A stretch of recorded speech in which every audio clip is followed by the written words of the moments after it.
Hello, in this video I will show you how to set up parental control on DOOGEE DK10. So you have to start by opening your settings application, and now scroll down and click on Google. Then click on Children and Family and click on Parental Controls. Now click Get Started and then select Child or Teenager.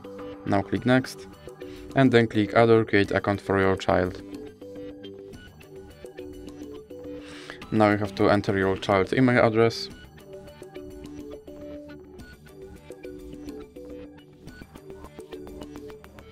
Then click Next. And now you have to enter your child's password.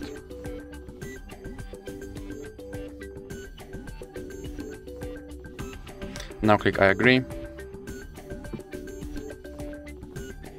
And here you have to scroll down and click Accept. Now you have to select your account.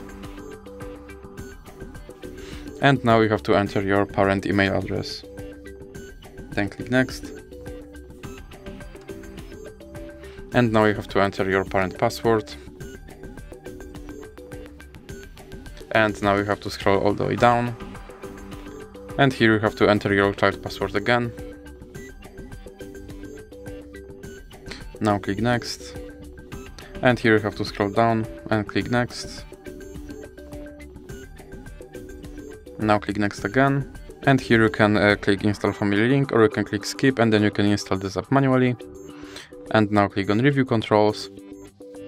And as you can see, now my parental control is set up. So that's it for this video. If you liked it, please remember to leave a like and subscribe.